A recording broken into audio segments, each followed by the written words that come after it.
Good morning, everyone. We will be beginning in a few minutes.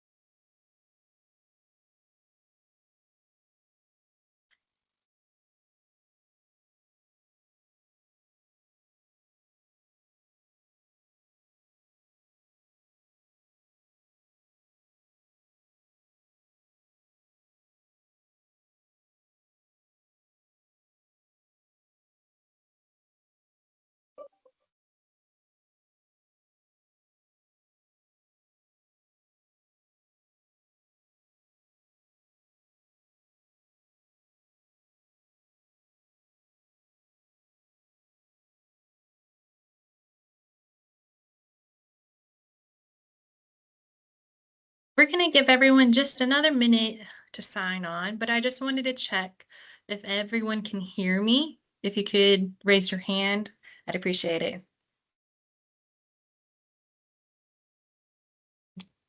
Thank you. Sounds like it's working.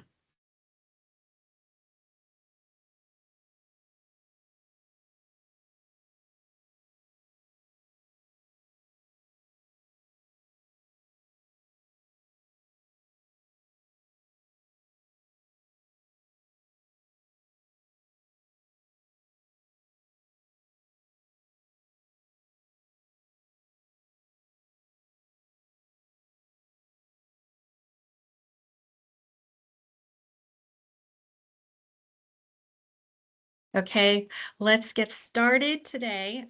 Good morning. I'm Allison Hall. I'm with the Environmental Compliance Assistance Program here in the Department for Environmental Protection. Oh, let me close this door real quick. So we have a little bit of housekeeping before we begin today. So this is our ECAP recap about PFAS in Kentucky. We're excited to have everyone here. We're going to have Larry Hughes with the Commissioner's Office here at DEP. He's going to be talking to us about PFAS or forever chemicals. But before we begin, I just wanted to mention some housekeeping information for today. So first things first, everyone said they could hear me. This webinar is going to be lasting an hour today. We have everybody on mute. So if you have any questions, feel free to put those in the chat. If you'd like to wait until the end of Larry's talk, we can unmute you if you prefer to speak instead of using the chat feature. You'll just have to raise your hand at the very end. With that being said, we wanted to let everyone know that this recording will be on YouTube. So if you can't stay the whole time, that's fine. We'll send those out to those who have attended today's workshop.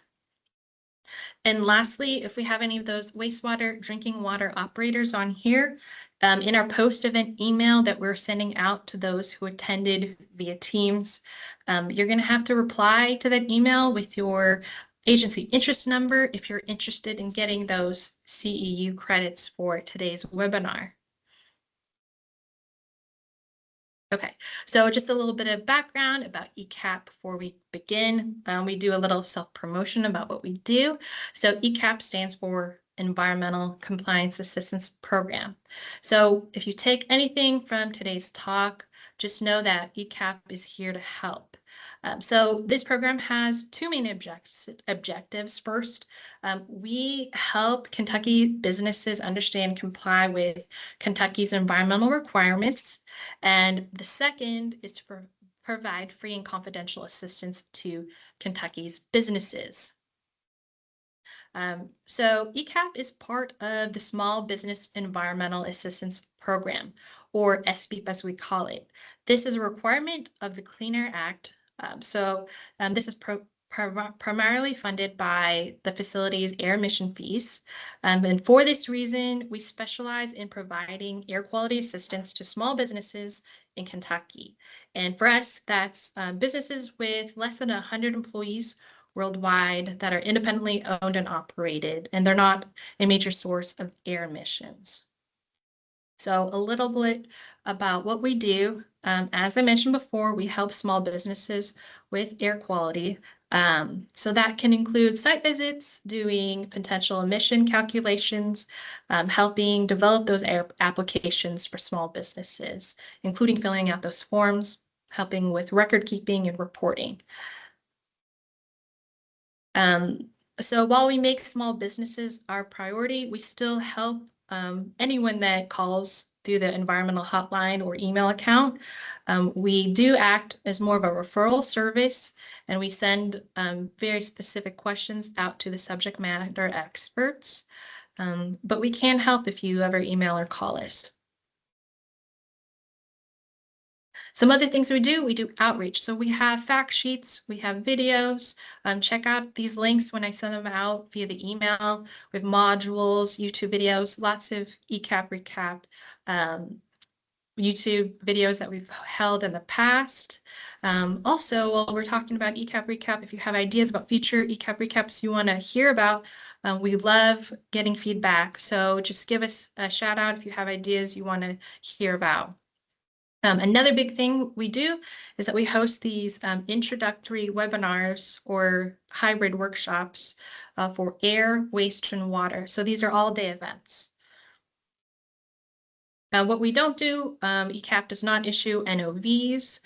We don't make any determinations. We're non-regulatory, so we make recommendations.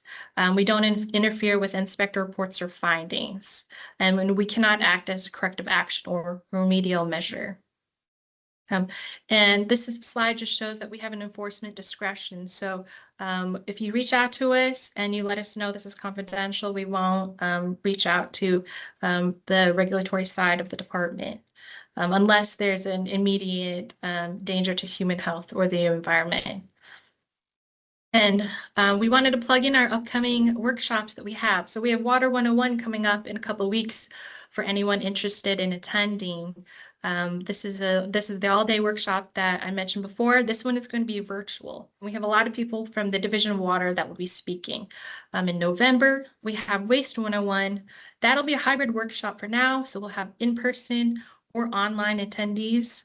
And if you want to sign up, I'm going to be sending these slides out, and here's a link if you want to sign up for any of these trainings, or if you want to see our upcoming webinars we're hosting for ECAP Recap.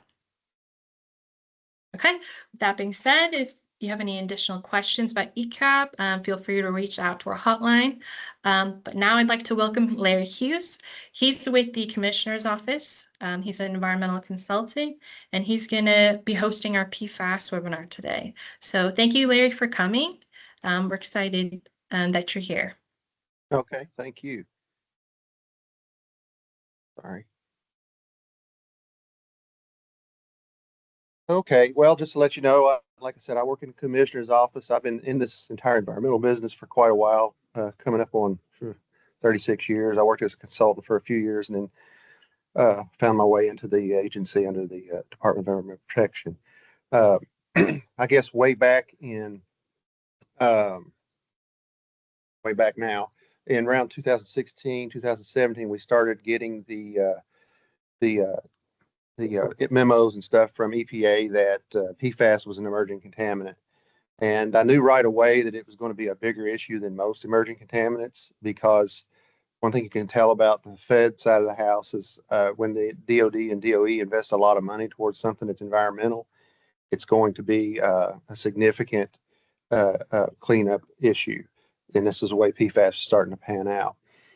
And I will say it's since I've been in the business in the late 90s, early 90s, that PFAS is probably the first new emerging contaminant I've seen in my entire career. So hopefully what we'll do here is kind of give you a little bit of history, the regulatory background as it developed. Then I'll transition into what its risks are, and then kind of what the agency's done since 2017 to prepare for this.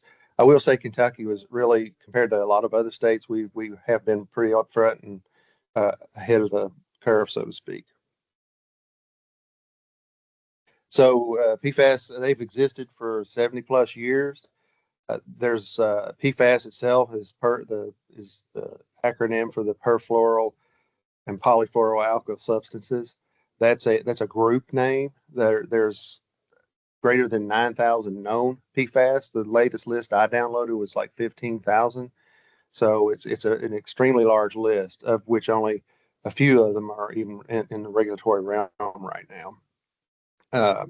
It was in 1938 when it was discovered as Teflon. That's the one everybody's most familiar with, by Roy Plunkett, who worked for DuPont. Basically, he was working on refrigerants, fluoro-based carbon refrigerants, to use in the cooling parts of the shoot, escapes me. I'm sorry. The Manhattan Project. That's where it started at. And they had this substance appear, sort of a powdery white, slick substance that appeared, kind of waxy. And that's later what they dubbed as PTFE and became Teflon. They trademarked it. And then the next question led to was, what are we going to do with this stuff? So again, it started in 42 and 48. It was during the Manhattan Project. They were using it. They decided that it made great gaskets to seal off materials from toxic uranium hexafluoride in pipes at their Oak Ridge facility in Tennessee. And so back then, this tells you how long they've known this issue and hid it from a lot of folks.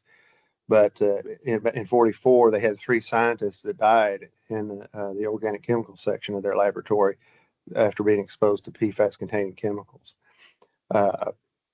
PFAS have been since then widely used in manufacturing. It's used almost everywhere in consumer products. I'm sure you've all heard that. It is quite extensive in our lifestyle. It largely went unregulated until the early 2000s. That's when EPA had first discovered that the manufacturers of PFAS had knowingly kept this information. The famous movie out there is the Dark Waters. But it was in the late 90s, early 2000s when they discovered this information, and they'd actually been actively hiding it, which as having been in this business for a while, I'm kind of shocked to hear that. Back in the early 80s, that was common, but you didn't think that was as common nowadays. So they started phasing it out in 2006. However, it's still used worldwide. And in 2016, that's when I first got wind of it as an emerging contaminant, due to its toxicological effects and prevalence in the environment.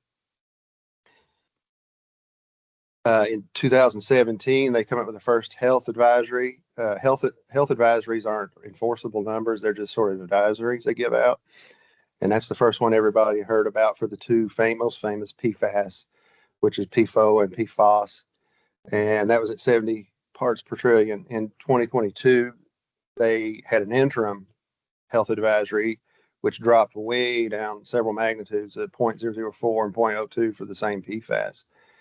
And in 2023, they promulgated a maximum contaminant levels, first maximum contaminant level I've seen in my lifetime. And I'm getting up there in age now. So that alone was pretty big, but they promulgated it for several PFAS. I think this is going to stick. I know a lot of people are wondering what's going to happen in that realm. I think this particular level, they may drop off the health index, but my read of the roadmap is that the MCLs are going to stand. The big one that everybody was worried about, and rightly should be, my background is one of the backgrounds I have is in Superfund, is when they listed PFO and PFAS as hazardous substance in the Superfund program. That's significant because that regulatory program is punitive, and it catches everything. It doesn't care who created it or who made it or any of those things. If you have it on your property, you're considered the holder of that contamination. And so that law is so broad it can literally bring anybody into it, and it's retroactive going backwards. And that's the big piece of the PFAS issue when you just step back and look at what's going to be the real issue from a cleanup and regulatory point of view. Ultimately, with, of course, money, the water treatment, public water treatment plants and so forth, they'll be able to fix it where they can treat it. And they'll fix that broad problem. But where it won't be fixed is in the environment in terms of other outlets like domestic use wells. And we'll talk about that a little bit. That's the big issue right there, is the cleanup issue. It's the costs there are astronomical. And they were proposing to list 9 PFAS under the RCRA Resource Recovery Act.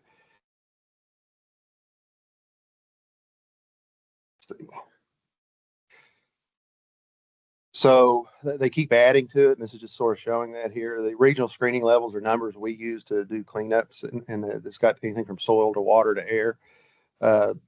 They've expanded they expand every 2 years. They update their list, and in the first update, they already went from 11 to 26 PFAS, and I expect that list to go longer. Although it sort of matters, it doesn't matter completely because of the transforming characteristic of PFAS, and I'll get into that in a bit too. One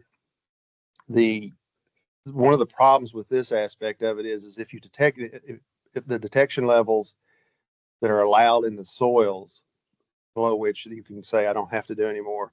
The problem is that what we call the soil screening levels to the groundwater are magnitudes lower than that. So even if you cleaned up a site per se, this is more interesting to sites that are going to be cleaned up. If you had to clean up a site and you got your soil levels below those levels, that's still not enough to keep it from impacting the groundwater above levels. There are magnitudes difference between those two sets of numbers. And all that to say this, unlike many contaminants where it's not the case, if you detect PFAS in the soil, you have to automatically assess groundwater because below levels in the soil does not equal below levels in the groundwater. It's probably the easiest way to say that. Another aspect for cleanup that's kind of tough for folks, it's going to be on the PFAS specific, is when assessing risk. A lot of times risk is just related to one chemical, but because there's so many PFAS that have toxic qualities, there's this, we have to assess for additivity. In other words, if I have one PFAS, that's one level, but if I have 3 PFAS, that's adding toxicity of it, right? It's kind of like lifestyle things. If you add multiple lifestyle things that are detrimental, that builds against you. And again, the near future, probably in the next 5 years or so, you'll probably see something under RCRA. And then I think longer down the road, air will be engaged. Right now, that's a little tougher, but it has to be because one of the things we found with PFAS is that it even when it's released from the air, it ultimately gets to the groundwater from the air. And I have never, ever in my entire career seen a chemical that does that. We've even had sites here in Kentucky where we've demonstrated that. So that's a significant issue. Again, the latest list I downloaded there's 12,000, that was from EPA, 12,000 plus PFAS chemicals as of 2024. I guess the most complete list is around 49, 60, 67. This is all chemistry stuff you may or may not be interested in. I kind of may go past this fast. The most of the focus was on 6 PFAS early on, the ones that had the most data on for toxicology. 2 most famous are PFOA and PFOS. Gen X you've heard of, that's a shorter chain. With Gen X, they tried to make a way for it to degrade in the environment. And so they added an oxygen molecule to break the backbone of the fluorine backbone of the PFAS molecule, hoping it would crack it open so that it would bioattenuate, but it didn't really work. It ended up making more PFAS. And then there's some of the other common ones you lose. PFOA was used to produce Teflon, which everybody knows. That was replaced by Gen X. And then there was PFOS, which is most commonly used as the precursor for Scotchgard. And that was replaced by PFBS as a shorter chain when they were trying that little experiment.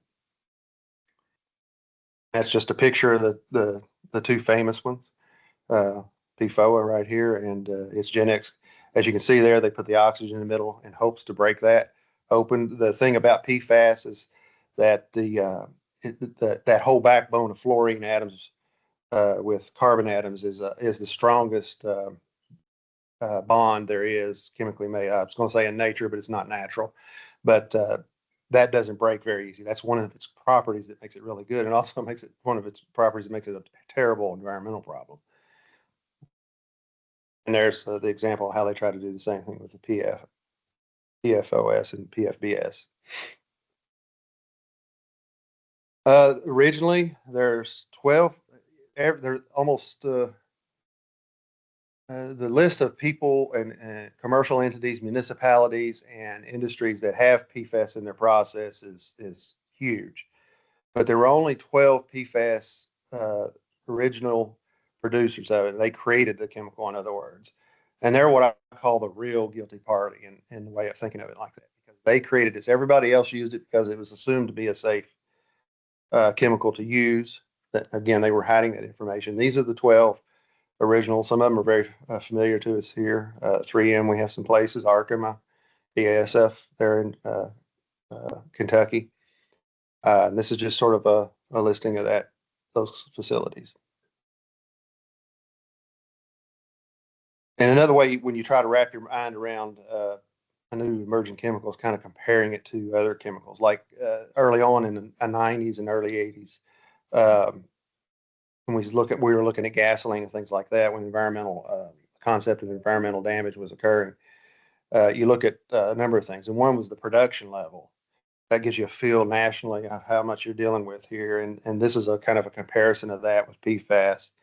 And to boil it down, really, PFAS is probably most similar to chlorinated solvents in terms of production level. Gasoline and or benzene and MTBE are big because that's all related to gasoline. That's a big product we have. This is just a graph to show you the difference. The revenue of PFAS is north of $33 billion, but the cost, or this is just estimate, is in the trillions.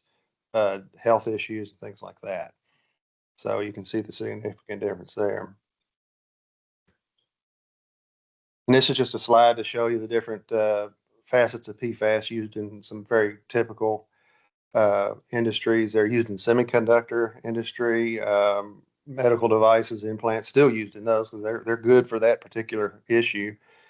Non-stick pans, that's your Teflon and things like that. Scotch Guard and firefighting foam, those are some more obvious ones you've heard of. I will say one thing about Teflon. I always pull this out. Teflon is in the PFAS world is a what we call a macro molecule.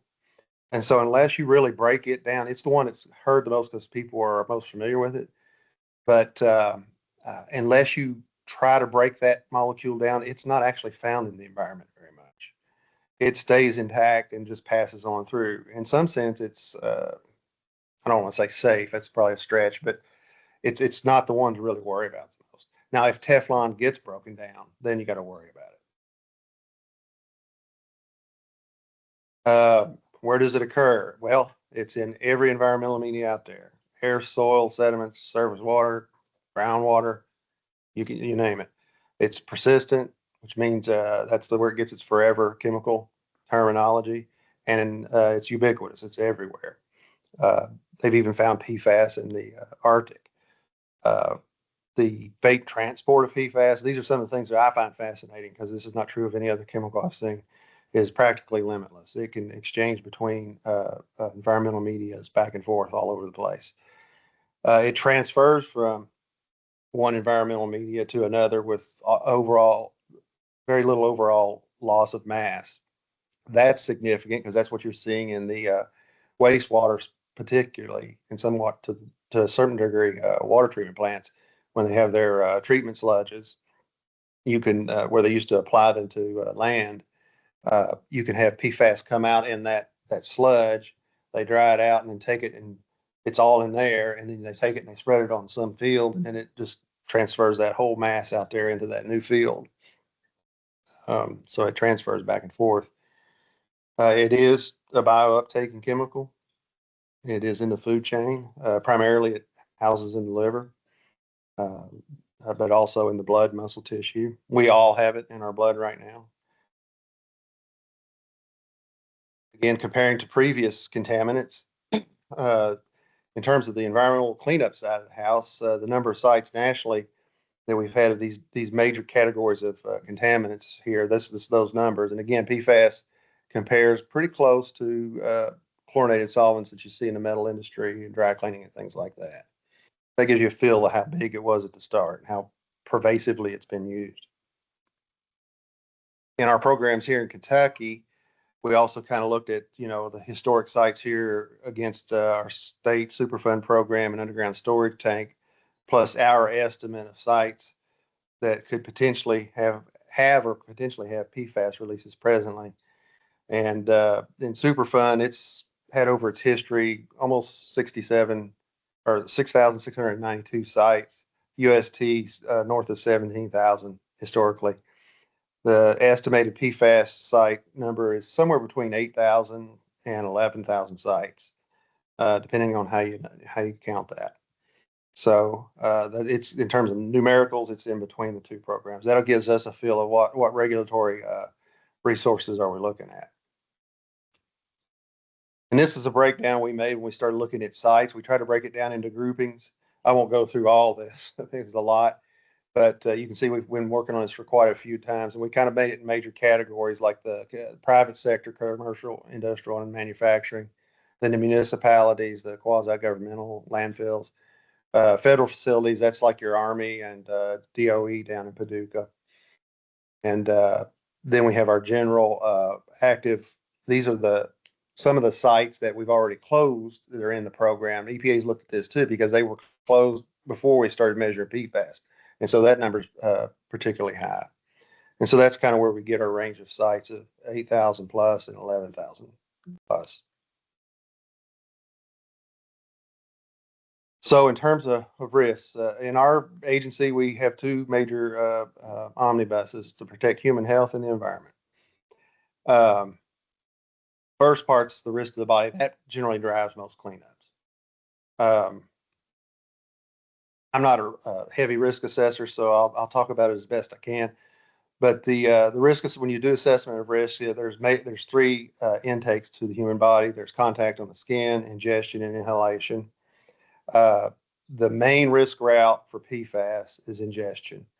It doesn't stay on the skin long and stuff like that. It washes right off, so it doesn't come in that way. That's one of its primary good qualities. That's the reason it was used. Inhalation, unless you just happen to work in a facility that has it in their process and it's in the air, that's generally not a risk pathway. Might be an OSHA issue, but it's not generally to the public. Ingestion is where you see the risk to the human body the most, and that's because it takes a duration. When you calculate risk, it's not like, okay, I might step off this ledge over here. It's more like an overtime risk, a certain amount of doses per day, so many days per year over a 25-year period. Then you increase your risk of this cancer or whatever.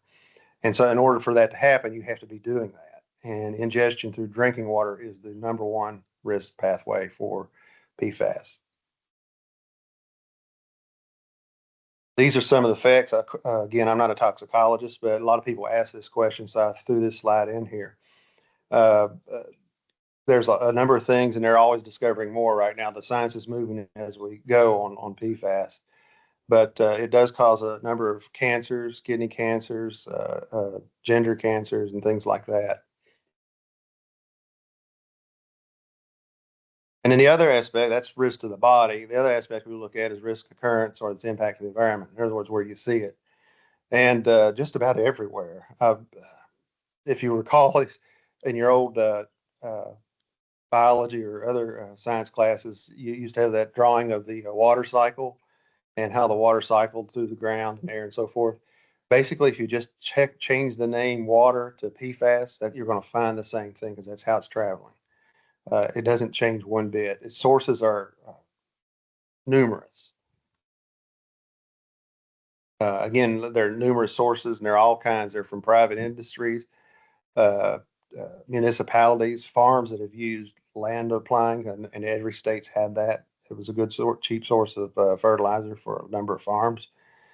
But it comes from a lot of places. The main thing to grasp, though, is that the ultimate catch-all of PFAS, where it really exists in its quote unquote forever chemical phase, is in the groundwater. It generally washes out of everything else over time and ends up in the groundwater. And so that's where it impacts the longest and the most. At Kentucky, at our department, we set up a basic conceptual site model to start any facility. And so this is kind of our basic model here, where you have a source, start of everything, then a pathway, and then you have an exposure point or an extraction point where the user can have access to a water well, those things like that. When you have all of those things in play, then you have a risk. So we based our paradigm on that. In terms of, again, I think I just said this, but in terms of human health risk, resource damage, long and short-term impact, cleanup, PFAS in groundwater is the most threatening and damaging and challenging aspect of it. Most everything else can be engineered out. All transport routes lead to groundwater in the end, and that's where it doesn't degrade like petroleum products and chlorinated solvents do. It's non-binding like metals and radionuclides. It doesn't bind to anything in the aquifer or soils. And this bottom one here is a tricky one. It transforms continuously. As I mentioned earlier, there's different PFAS. So what it does is even when it's in a container, if you sample that container and you've got a certain percentage or a certain concentration of, say, 10 PFAS, and then you resample it again the next day, that's going to be different because it's constantly transforming back and forth between types of PFAS. And that sets up all kinds of challenges. So one day when you sample, it may be one of the regulated PFAS that's high or low, but then you come back and sample at a later period and that's flip-flop. Well, that's because of this problem here. So there's no way to really grasp a trend on what it's doing. A little bit of PFAS is just as problematic as a lot of PFAS because it's just constantly going back and forth between types of PFAS. And that's a problem we're working on and have no answers at this point. And that's kind of an example of what we would be looking at. Typically, you would have a trend there in concentrations in the ground over time that would give you some indication of what's going on in the groundwater in the plume. But because it jumps around so much between PFAS, you're going to see data like this. And what do you do with it? That's the big question. The most at-risk group in groundwater is the most risk area, but the most at-risk group in groundwater are drinking water sources, municipal, private, and agriculture wells that are used as sources of water for agriculture and silviculture purposes.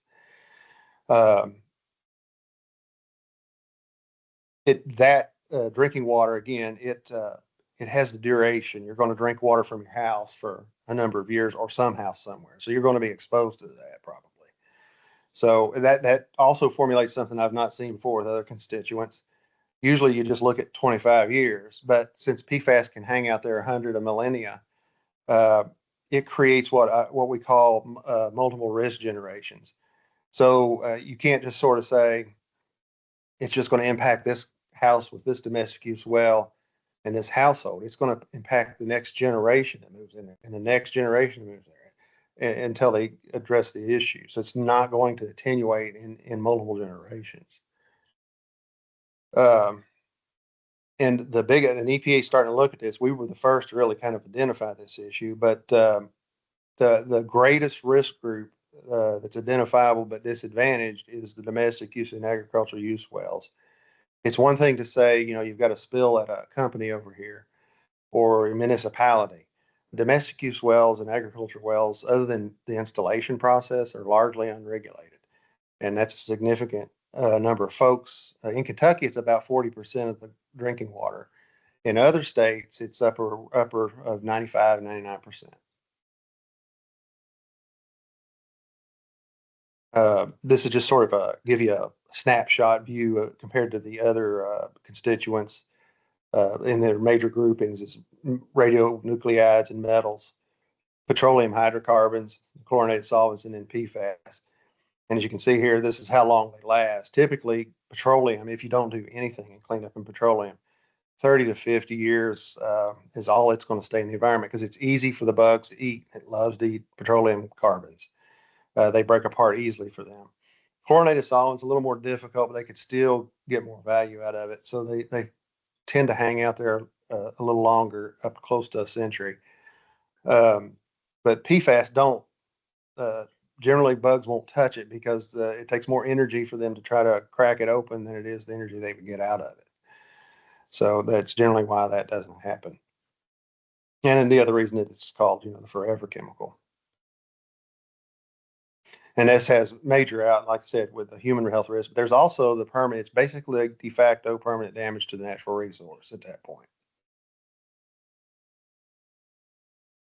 This is more of a closer to what I do a lot of is in the groundwater, but it's a big issue here compared to petroleum and the other contaminant groups.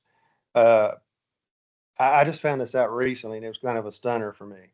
I knew the duration of the plumes were long. We had millennia, centuries to millennia. That was not new to me, but stabilization was new to me. Most out there every chemical out there, the plume will stabilize unless you keep adding to it from external sources as sources.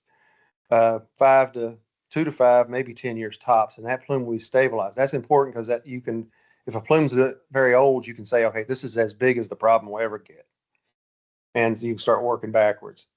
But I just learned about a week ago with some studies out there that PFAS doesn't show stabilization at 20 plus years. That means the plume is continually growing. That really was an eye popper to me. That changes how you look at how you may do a remediation or clean up at a site. And I think I already mentioned this. Do the plumes go on without limits? Ultimately, it will stabilize. What stabilizes organic chemicals like petroleum and chlorinated solvents is that it biodegrades. Metals absorbs to the soil particles, but none of that occurs for PFAS. That's why it's one of its good qualities. It doesn't stick to anything. So that's why it grows and grows and grows, but it's not ultimately limited. This is a good visual that kind of shows you comparison. The same, again, we're comparing to other chemicals. These are average plume sizes. This was a huge study done nationwide on plume sizes and some stats run on them. And our gasoline sites, typically a quarter acre, and I used to work in UST, that's about right. You didn't see plumes much bigger than that. Our DNAPL, that's your chlorinated solvents, 1 acre, that's also, that rings true in my mind. And metals, you might get out to 2 acres, but the average PFAS is around, and that's an average, a 10-acre plume. That's a huge groundwater plume. And that's not even as large as it gets. That's just an average. When you look at the PFAS only world, how they used it from chemical storage to firefighter, foam, a single event, fire put out versus training locations. Training locations is the biggest one because that's repetitive every year, right? So those plumes get in the 211 plus acre range, and that's just like a monster plume. And this is one of our biggest facilities where we have a site with, it was our first one to come in the door in 2018, I believe it was. This plume is 1.3 miles by half mile. And the only thing stopping the half mile is the Ohio River. It basically just sort of goes into the Ohio River at that point. If that had been there, this site would be much bigger. It is one of the largest concentration of PFAS I've seen anywhere in the nation in the databases out there. The concentrations at that site are 365 million parts per trillion. That's just incredible. The next closest I've seen was 75 million. And this is probably one of the biggest, most famous sites. This is not ours. It's the Wurtsmith Air Force Base in Michigan. It's approximately 6 by 6 miles. But again, you see what stops it is part of Lake Huron and the other lake there. I forgot the name of it. But that's a monster plume there. There's an aspect of regulatory you always have to look at with the persistence of PFAS. Whose problem is it ultimately going to be? Because when you look at the lifespans of state government versus the average S&P company versus the average lifespan of a contaminant, and also likewise with PFAS. Well, companies, they did a study a few years ago, they generally last 15 to 25 years unless they're a huge conglomerate, then they might go out to 45 or 50 years in a particular configuration. But when PFAS is going to last 100 to 1,000 years, they're going to be long gone. So who takes care of that? And that goes right to the money issue aspect of this. It's one thing to win in court. It's another thing to have a viable funding source that's a responsible party. So the main risk drivers for PFAS in order of influence, the main driver is the geology and aquifer matrix. Whatever that is, whether it's a granular aquifer or a karst here in Kentucky, that's the number one driver of the risk conditions for PFAS. Toxicology, of course, the type of chemistry is next, and then how long it persists, duration, and so forth. I'm going to give you a geology lesson, I promise. I'm a geologist. I won't nerd out on you. But in Kentucky, there's two basic geologies we see here, karst and some depositional geology. That's mostly in the Jackson Purchase area and along big rivers like the Ohio and Kentucky. I say that because when we're looking at the risk, if I see a PFAS site in Jackson Purchase, it does the most damage in granular. If there's a PFAS in Jackson Purchase, I'm going to need to put more resources towards that than I would say in Central Kentucky, where you got some pretty tight, small karst. And that's just there's so many out there, and you only got you got limited resources. You got to have a way to say, here's why I'm dealing with this one and not that one, and that's just one aspect of it. We've done a lot of work in Kentucky on sites. This is a nice visual put together. These are the active domestic use wells in Kentucky. That's a private supply well for household water, about 31,000 count. This is a list of, this hasn't been updated. It's twice that number. It says 4865. We've not updated this visual yet. So just basically double this. And this is a list of potential PFAS sites we're aware of in Kentucky. So when you overlay those two, this is kind of the picture you get. And that's important when you're getting a bird's eye view of how I'm going to run the railroad on the PFAS problem.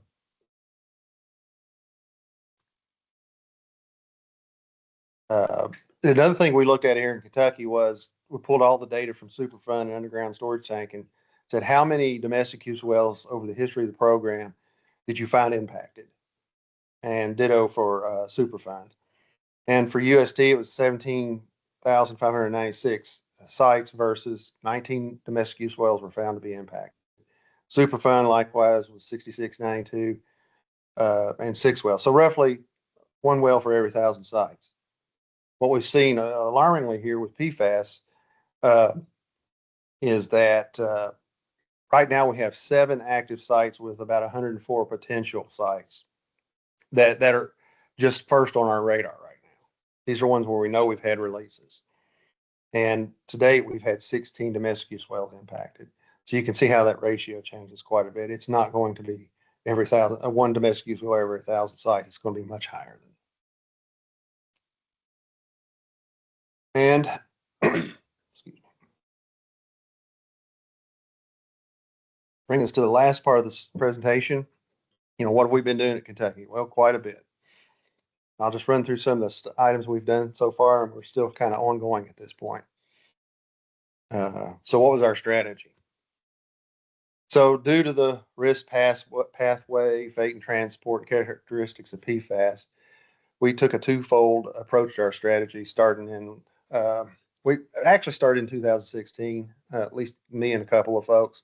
2017 is when we started getting a lot of folks involved. We used, first of all, we knew it was going to be huge just from the data we'd already gathered. So we decided to use a deterministic model, which is kind of working backwards from the exposure to the source. So that's a big fancy way of saying who's drinking it right now. So that was the first task we were going to look at all the public water systems. Can't sample the domestic use wells, there's just simply too many of them, and do fish tissue studies. But we did do some domestic use statistics. So we wanted to know right off the bat who's drinking it right now that we can say that.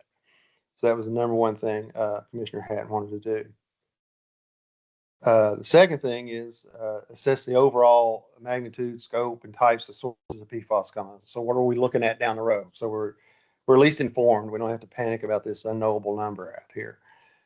And that's where we started looking at industry, municipalities, receivers and accumulators like landfills, commercial, and all these kind of things. Who makes PFAS and who has it on their facility that could be able to release PRP. And these are some of the studies we did. This is a list of the studies. I won't read those to you. I'll go through highlight some of them as we go on here.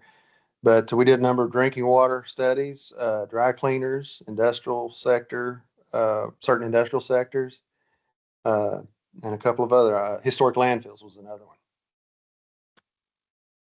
one. The drinking water study, we did that in two major rounds, 19 and 2023. We sampled a total of 194 facilities. 22, I'm sorry, gotta get my numbers straight here. Yeah. 13 of the facility, they detected 22 in the samples, but that was equal to 13 facilities. So 13 facilities had exceedances above the existing MCLs right now. So that's sort of good news. It's not everybody. That report's available for anybody to read, and there's the link to that. This is just a graphic of where we sampled those facilities. We tried to pick a bunch of we tried to pick big urban areas and more rural areas to kind of get a nice cross section of Kentucky. The next one was fish tissue. I'm not the biologist here, so I got this data from Melanie. They've sampled, and this is an ongoing study, actually. They just continue to do it annually. But they sampled over 300 fish tissues from 40 different water bodies in the state of Kentucky. Bottom line, they detected PFAS in all fish tissue. Since there's no numbers for PFAS in animals right now, they just followed the guidance for mercury. Only eat so many of these things per month. Again, they found 100% to fish tissues. The range of numbers for PFOS, for example, was 310 to 50,000 parts per trillion. Since they don't have a cleanup or a number for that, it's kind of hard to understand what that means. Basically, the EPA has proposed benchmarks and water quality criteria. Those are not regulatory, but as guidelines. It's the guidelines that allows for what's the least amount of PFAS it allows for the fish and aquatic species to live, grow, and reproduce. And there's where we sampled all that from. Dry cleaner study. Florida first did this, and we decided to do our own. We selected a number of dry cleaners to sample that we could sample fairly easy and see if they had PFAS. Because Florida had done this with 10 facilities down there, and they discovered that everywhere a dry cleaner exists, PFAS exists. What ends up happening is the dry cleaner fluid, which is your perchloroethylene, PCE, is a great extract. That's why it cleans clothes. It extracts out dirt and all that stuff. It also extracts out PFAS. So when you bring clothing items that are treated for PFAS and so forth, it extracts that out. So wherever dry cleaners have released PCE, they have also released PFAS. A study was done decades ago that approximately 75% of dry cleaners have some kind of PCE release. So that would translate over into greater than 75% of the same dry cleaners would have PFAS releases. What we found in our data was just what Florida found. We had 100% detects in 16 of the total dry cleaners that we sampled. Significant concentrations. They ranged from just above the MCL at 4.47 parts per trillion, and then one of the largest ones was 48,000, almost 50,000 parts per trillion, with the average around 1,000. And that's dry cleaners. That's a big issue because dry cleaners, they can be the responsible party all day long, but they have no money. They don't have the kind of money to throw at this for cleanup. And it doesn't matter whether you'd win in court or not. In terms of Kentucky, what does that mean? Well, we have 339 active and former dry cleaners across the Commonwealth. 75% of those are this is statistics, probably had a release, and those same numbers have a PFAS issue. When we looked at our domestic use well placement under our sort of average PFAS plume size we've been using, around 2,500 feet, That means in Kentucky, we, at least in initial data, that's over 300 domestic use wells are in that range, 155 public water supplies, and 371 agriculture type wells. We're working on a white paper on that. Hopefully that'll be out between late this year or next year. Same kind of study with kind of a slice of industrial handlers. It was just a list of different industries from platers to tanneries and so forth. We had some decent access. We picked 24 sites. We just kind of wanted to see what we were seeing out there in terms of PFAS. Again, of the 24 sites, we had 100% detections of PFAS. Nobody missed. We've just started analyzing that data, so it's not really a lot on that one, but I suspect it'll look like the dry cleaners. Here was the domestic use well spread on those. I won't read you all those numbers, but you're already seeing every time you see a PFAS site, this issue's popping up right here. They're impacting domestic use wells, they're impacting public water supply wells, they're impacting ag wells. Again, another white paper, hopefully it's going to be out in less than a year.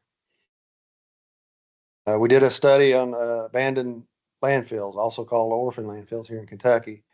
There's over 800 of those in this state. Those are pre-Subtitle D requirement landfills. Back in the 60s and 70s, they were everywhere. Again, there's like 802 of them in Kentucky.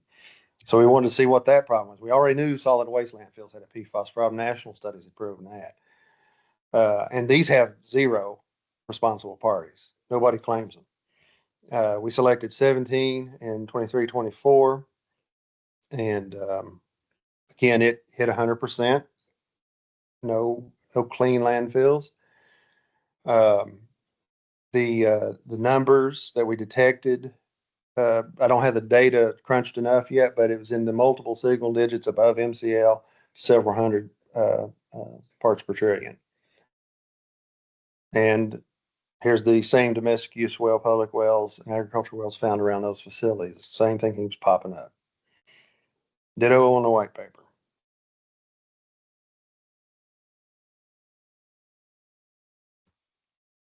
Just right now, presently, we have 10 active facilities with responsible parties that we're working on.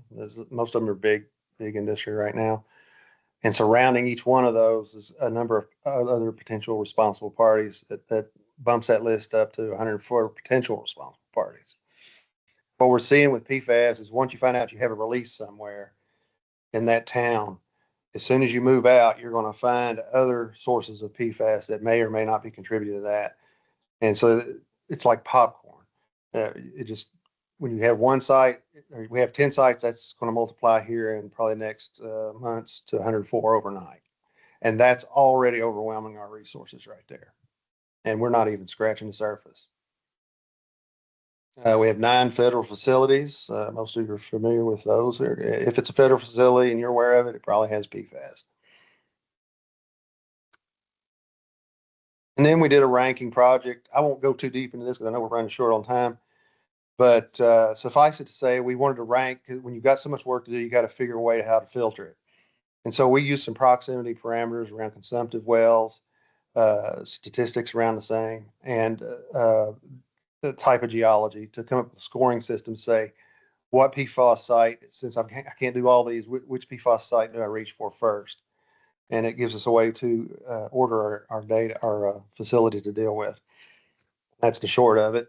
And so we come up with a ranking system that ranks 1 through 5 if you fall in these certain range of scores on here.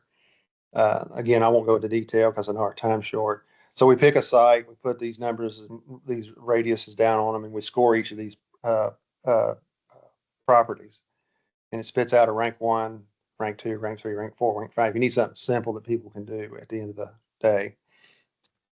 And our data of our low end estimate of 8,634 PFAS sites in Kentucky, rank 1 is the worst case scenario or most concerning for risk, all the way to 5 is the least.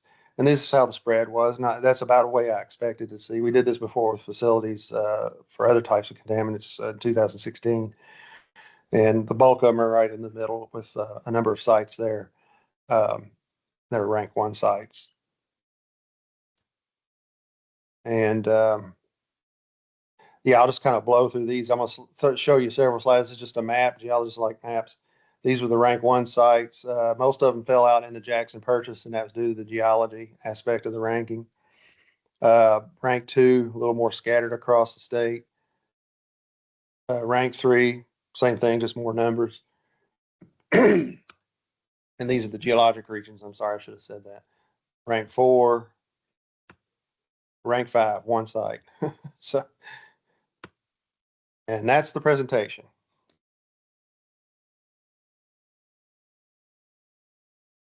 Thank you, Larry. This is very informative. So yes, I want to go head straight into questions since we're running out on time. So please write in the chat, or you can request to be unmuted if you have any questions.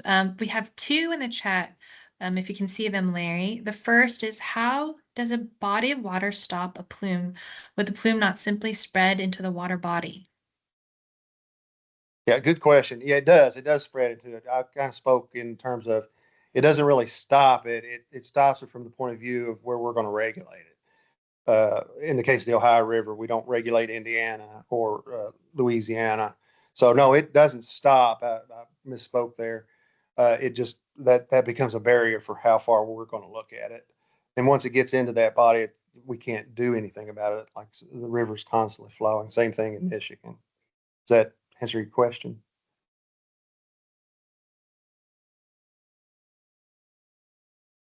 Thank you. And then we have another question in the chat. Have home cisterns been evaluated for PFAS in Kentucky? Say that again, the first part. Have home cisterns been Oh, evaluated for PFAS in Kentucky? no, we haven't done that. Cisterns, for one, it's hard to know where they're at unless somebody lets us know about it. It probably would highly depend because cisterns are different than drinking water wells. It would probably relate to where they're getting their water to. That's what I would look at. So, for example, where I'm from, most people used to get their water from a place that spring system.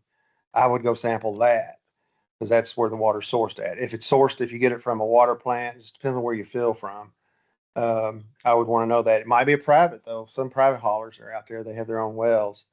Um, the only thing you could do there is basically sample it yourself, and we could potentially have the lab run it on it, but we haven't done it as a program right now. Okay, we have another question. What can an industrial facility do to minimize PFAS release to the environment? The biggest thing is taking a look is surveying their process. That's what we have with the facility down in Western Kentucky. And they've been really good about it because they're not one of the original makers of this. They were using it as a product.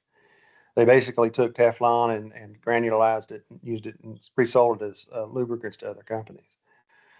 So they started looking at their processes and seeing how they could treat it differently and capture it for disposal. And so that's the biggest thing, is to look at their process and look for where would it leak out or where would you might have a release at. Because before this time, nobody thought they thought it was a harmless chemical. That's the way it was sold. Another question, what conditions might prompt the cabinet to refer a PFAS release site for enforcement action? Um, well, if they report to release, what we've done so far, we've had a couple. Our first facility came to us, and we put them under an agreed order and worked with them, and they've been really good. It's been a really good relationship because they were very concerned about the environment. Some others we've discovered had to write them our Superfund KRS 224-1400 letter and say, we know there's a release and you're a suspect. We've not had anybody resist at this point. They've asked, how are you doing this at other facilities? And as we build a case for facilities, we can point back and say, this is how we've handled it. But nobody's been resistant so far. Generally, we would capture them under 400, though. That's our Superfund law. That would be the referral we'd make. Another question we have, what is a good tool to use to find potential biosolids application or contributions of PFAS? Could you say that question again? I'm not sure I understood it. Oh, it's in the chat as well if you'd like to look. It says, what is a good tool to use to find potential biosolids application contributions of PFAS? I'm trying to understand the question. Well, you can run analysis for PFAS at the laboratory and find out whether you actually have some or not. And but I'm not sure what tool they're asking there. I'm a little confused on that question. If they could ask a little different, maybe.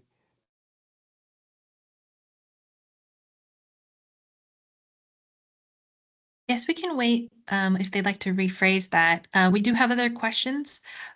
Is the list of ranked PFAS sites publicly available, or will it be part of a future white paper or publication? Yes, the latter part. We're still kind of chewing through the statistics, but we intend to make something available. It might be on the GIS system. That's one way we're looking at using it. But right now it's internal, and we are basically trying to reduce some redundancy in it and make sure we've got the data right.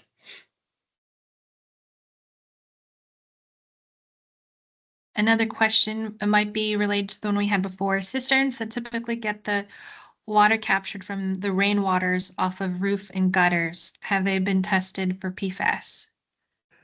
No, we haven't done any testing for that because that's just not been something that's hit our radar right away. If somebody came to us and wanted it tested, I'm sure we would figure out a way to do that. That wouldn't be an issue. But we haven't done any testing so far off of the roofs. Uh, I doubt if it came that route that it would come off the roof and have PFAS, but it's possible. Depends on, you could have it from a local facility that's raining it down. Yeah, that's true. Another question we have, is it better to drink spring water or municipal water? Oh gosh. Depends on where the spring is. um, it generally it's in every municipal facility we've sampled in some concentration or another. Springs we've not the only springs we've sampled have had known releases occurred right now, and obviously we had it in those springs. So it kind of depended on where the spring was. If it's out very rural, I might drink the spring one. This is my personal opinion as a geologist, but if it was pretty rural, I might go for it. Or if I lived in Montana and it's high up enough. But uh, generally, your public water is going to be safer because they are at least addressing the issue, and most facilities are trying to. Next, are PFAS regulated within the sites known to release? If I understand the question right, under the circular ruling, when they made it a hazardous substance, anybody that that law and our 400 law, which parallels that and is a little bit more strict, any facility that has PFAS, whether they produced it or not, uh, uh, and they have it in a release on the environment, they're regulated under the state Superfund and or federal Superfund law.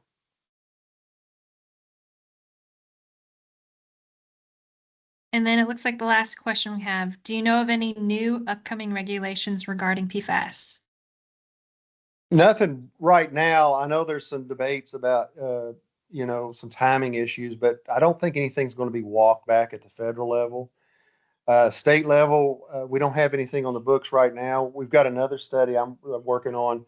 It's going to kind of be a go-to for everybody because I anticipate legislators and others wanting to know more about it. And so we're trying to put something together that people can look at that don't do this all day long like I do, that can be understandable and get a grasp of the problem here in Kentucky. Because there's no doubt we're going to have to address this through some legislation. I always tell everybody it's a UST type size program or a problem in size, but it has no funding stream like UST did. That what made UST so successful is they created a funding stream to pay for all this, and we just got right to cleaning up. This one, if I was king for a day, that's what I would do. just, in order to get it cleaned up and get a better environment going. Whether that happens or not, I don't know. But there's nothing I know of right now to answer the question. And then we got another one. Okay. Is there a plan to update the EEC's PFAS webpage with this new information? Yeah, we're always updating it as it goes along. And like I said, these papers and stuff, it's mostly I'm working on with a few other people, and it's just a matter of getting to it and working through it. But as soon as we get one and it's all edited and so forth, we always update with our latest studies. Yes. Okay, great, Larry. I think that was the last question we have today. We appreciate everyone that came to today's talk, and a special thanks to Larry for giving this talk today. Just a reminder, we are sending out follow-up emails to everyone. Hopefully by next week, we'll have everything ready for you, so just keep an eye out on that. Another note again to those operators that want this credit, I'm going to include something in the email, so just let me know if you attended. I'll cross-check this Teams list to see who attended, and we can get that credit towards you. All right, thank you all. If you have any more questions, feel free to email ECAP, call us, or call or email Larry. All right, Yes, thank you that's all. fine. Thank you.